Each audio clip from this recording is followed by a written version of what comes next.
Listen up. Hey, at the beginning, this was one of our goals. You understand that? Yes, sir. This was one of our goals at the beginning. Was region champ. What's our next goal? State. So now, let's celebrate this for this weekend. On Tuesday, we're going to get back to get focused what we need to focus on. Winning 3 in a row to get to lower state. You understand that? Yes, sir. And then we get there, we accomplish our next goal. You understand that? Yes, sir. Hey, I'm proud of y'all. I told y'all the other day, either you're going to become a legend or you're just going to be somebody. Tonight you became a legend. You know why? Because now you forever be known as conference champions, and your banner will be sitting on the wall. You always can come up in here. You understand that? Yes, sir. I'm proud of y'all too because y'all believed. You understand that? Even when it didn't look good at the beginning, you believed. Yes, sir. Everything don't look good. The thing I love about a journey, it has ups and downs, but the journey molds you to become ready for your reward when you get to your reward. This is one of your rewards. You understand that? Yes, sir. We got 2 more to go. 2 more to go. Let me tell y'all something. Our season goal was to change the what? Atmosphere. Change the what? Atmosphere. Change the what? Atmosphere. Just change the atmosphere. Yes, sir. You understand that? Yes, we just changed the atmosphere. We just changed the atmosphere. It's going to leak into every other sport now. You understand that? Yes, sir. Change the atmosphere. That means changing the community. You see how packed the gym was tonight? Yes, sir. You see how people came from everywhere just to see y'all play tonight. People came from everywhere to see y'all play tonight. And guess what? We did good at the beginning, and like Coach Dale say, y'all, I didn't have no hair, but y'all making me just, man, what in the world? But we pulled it out. And the one thing I know about this team is we done been through some tough things at the beginning of the season, so I know we know how to come through adversity. All right? I'm proud of y'all. I know we hard on y'all. The one reason why we hard on y'all because we see greatness. And a good leader don't let nobody just settle to be average. They pushing to be great. You understand that? Yes, and that's what me and our coaches do. We pushing y'all to be great. So I'm proud of y'all. Good work. It's the Logan Power Show. Inspirational and motivational. It's the Logan Power Show.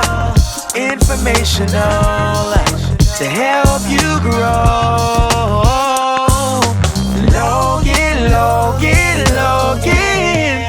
Logan Power Show. And now the host, Calvin Logan. Hey everybody, welcome to the Logan Power Show. It's me, your host, Calvin Logan, and I'm excited for this special exclusive interview with one of the most humblest faith-based coaches that I know in this side of the low country and this side of the East Coast.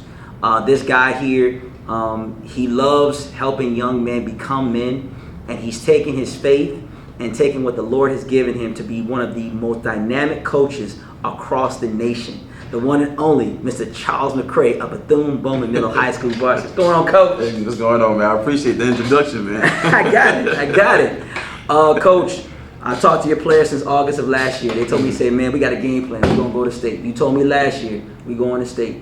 You are right now at this point about to make history, one game away of making that particular mission. But the mission is winning the whole thing. Right. Coach, your players, they play unselfish basketball. If your entire season going through your plus 20 wins, all games, it's been a balance. There's not been one guy say, oh, this guy got 30, this guy got 5-2. You mostly have a rotation, 7, 8 man, sometimes 9, going to 10 deep into a game. How are you able to have a successful program in such a school in a rural area? Because what I mean by that is, you know, a lot of 1A schools is always like, okay, you got to be in the city area. You can't come to the rural spot because you may not get the players or get the manpower to make a difference. So how are you able to change the dynamics in this area? That's a good question. That's a very good question. I think when I first got here, one of my toughest challenges was was having enough players to actually put on a team. Because when I first got here, we had 6th and 7th graders playing B team, 7th and 8th graders playing JV, and everybody from 8th to 12th was basically varsity, you know. And over the years, we have built a program, and during the summer, we really try to emphasize improving your game. We call it improving your game over the summer, and this year has really paid off. You know, sometimes people don't understand that, you know, when you sow something, when you plant a seed, you expect to see a plant. Some people expect instant. But we planted the seed 5 years ago, and now we're starting to reap the harvest from it. And it's helping because now and I tell my guys this all the time, people attach themselves to winners. You never see nobody attach themselves to a loser. So I told them, in order for us to turn this program around, we're gonna have to start winning. And it has to be the small wins first, and then we start working on the major wins. Last year we seen improvement. This year it's paying off, and it's paying off in a major way. Like you said, we're one game away from Lower State, and that was our goal from the end of last year. We said next year we're gonna win it all. That was our goal. And I said, in order for us to get there, we have to start speaking it. And not only speaking it, but start carrying yourself and start practicing like it. And now we start to see the fruit from that, you know? Absolutely. Now, Coach, starting this fall, there's a switch, there's a shift, there's a change in regards to the regions to where the low country talent is going to see what the rural talent has to play. And I think that for you guys have been sort of like under the radar. If you watch some of the preseason rankings, they never thought that you guys should be in the top 5. They said, well, who is this school with top 10 aspirations? Like, who's this kid? Who's that kid? But if they've been following what you're doing through your program, it's more of defensive minded. Yes. I'm going to punish you from the time we start to the time we finish. Because things are changing, the region says, hey, we're going to start mixing things together. Right. Because you started this program 5 years ago and you've been building your players, and you got a program right now, the next 3 years of guys, if they stick together, they realize the potential. It's just like military magnet. I'm just putting stuff in the rafters. Yes, sir. Coach, how are you able to mentor and educate young African American boys and turn them into men without becoming a statistic, especially in a rural area? When you say, okay, well, this is how far you can go, but you say, well, nah, you can go beyond. You can go beyond that without falling into the gaps of, well, this is how far, this is the town, and this, I'm gonna be the greatest town. But you tell them, like, hey, I need you to go here. Right. So how are you able to get these African American boys on the same page without them losing or getting fall into the small town mentality? I remember one time, I used to be afraid to tell about my past. I didn't like talking about my past until God told me, your past is your testimony. You know, your past is actually going to free up other people. So I need you to be transparent. And so what I did was, coming out of the projects, I took this rural area and my projects and I compared them to each other. I said, when you live in the projects, I don't care what's going on around you. That's your town, that's your everything. Everything's in your projects. I said, in this rural area, it's the same thing. I said, but it has to come down to a mentality. So I told them, for me, I played basketball in high school, and I was a star on my team in high school, and I had the challenges of, I had a dysfunctional home, but at the same time, I didn't make that my excuse. I actually used it as my motivation. And so I told the guys, what I would do is, when I come home and my lights was off and we didn't have nothing to eat, I was like, okay, this is what it is. So now I could either go in here and cry or pout or complain, or I could do something to better my situation. So what I do is, I'll pick up a basketball. It's already dark in my house, so I'm gonna go somewhere where it's lit up. I go to the park, shoot as many shots as I can shoot. I'm going back home in the dark. I take a cold shower. But I told him, but that motivated me. And I told him, yeah, the opportunity to sell drugs and all that stuff, yeah, I did fall victim to that growing up as a teenager. But I had an old guy tell me one time, he was like, look, you play basketball.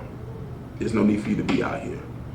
These are for people, these streets are for people, yeah, you come from this, but you cut differently.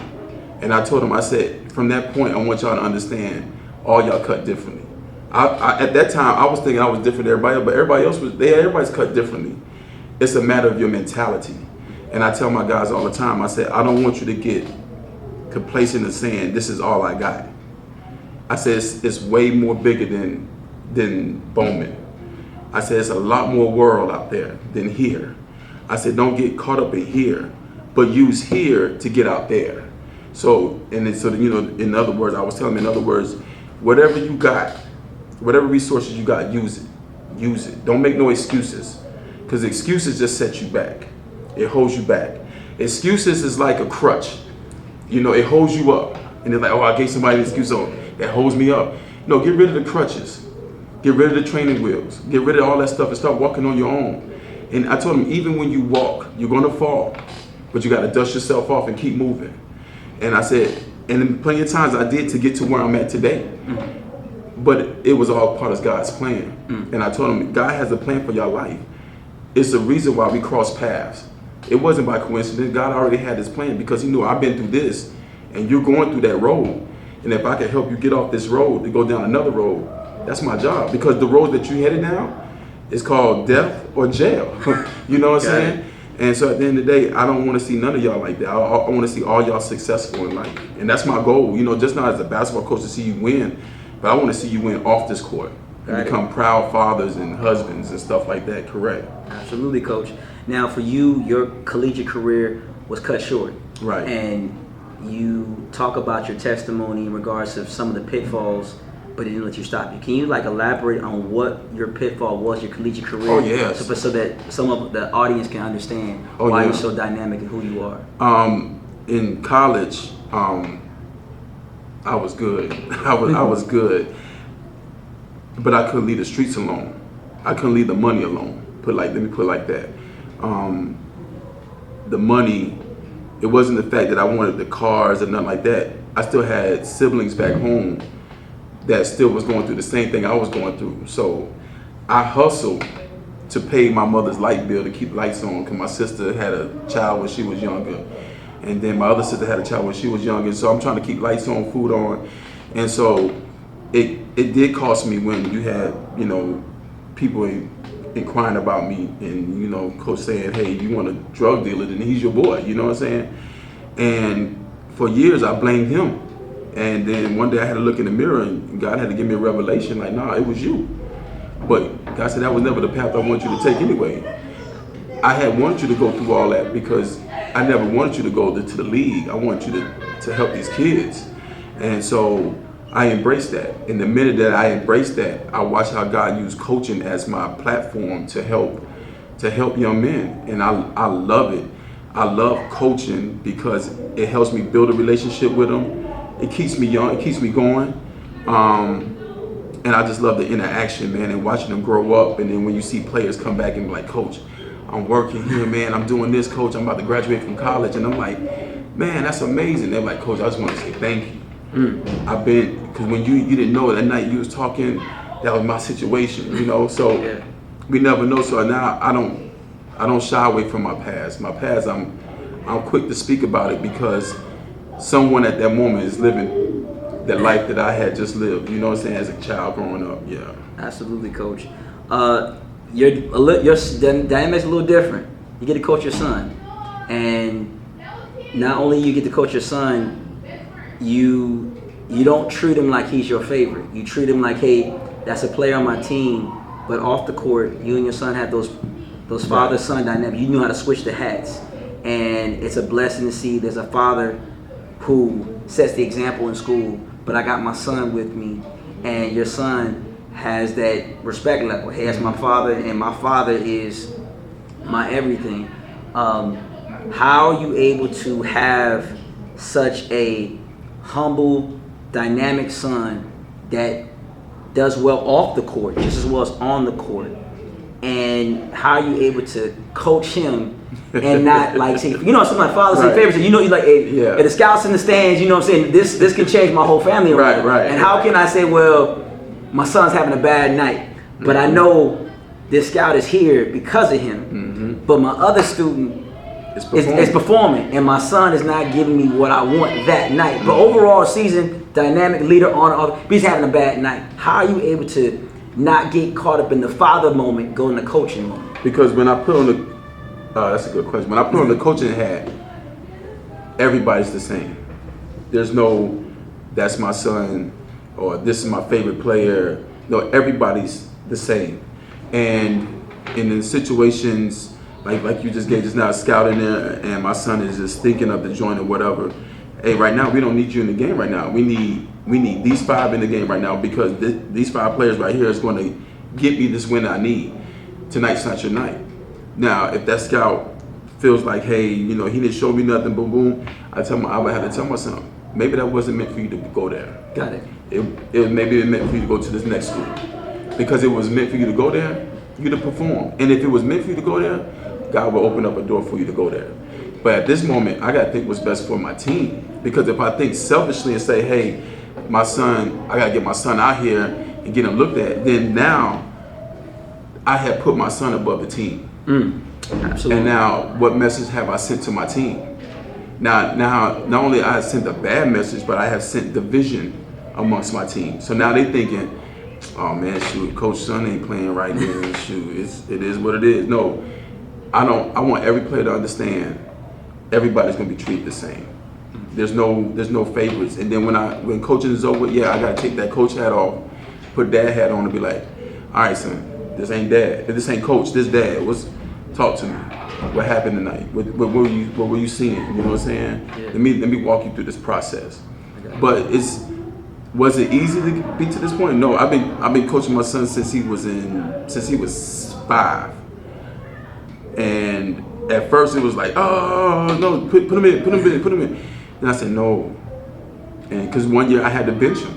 I had to take him out the starting lineup and bench him on my AAU squad, and he come off the bench the whole summer. It was a humbling experience for him.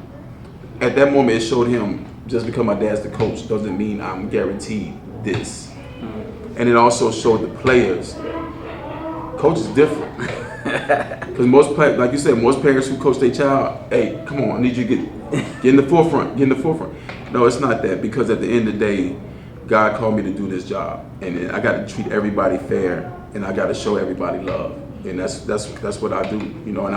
And to God be the glory, because it's God who molded me, shaped me, and helped me to be able to be the coach that I am, to be able to see that right there and say, hey, don't fall into that trap. Coach like this, and everything, you follow my lead and everything will work out. And that's what I've been doing, following his lead, and it's working out. It's working out. I can't complain one bit. Yes, sir. Well, as you know, right now, Coach is a busy man. Thursday's a big night. I want you all to come out support this faith-based team. Coach is doing some great things. I'm telling you right now, if you're not watching this coach is going to be in the collegiate level, some pro somewhere, because I tell you right now, I'm following his lead. So again, Bethune-Bowman Middle High School, Mohawk Country. Let's come out support as Bethune-Bowman Middle High School faces Burke this Thursday in the Low Country. Yes. We're excited. We love y'all. We'll see you soon. Peace. Thank you.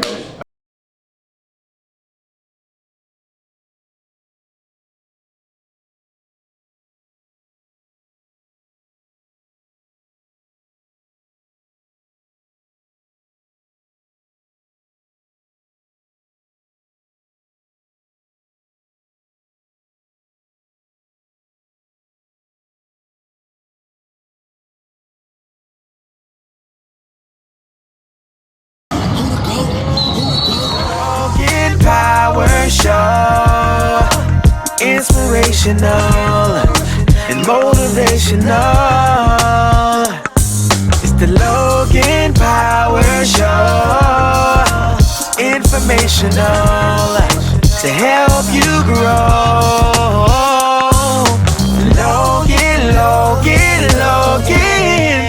Logan Power Show.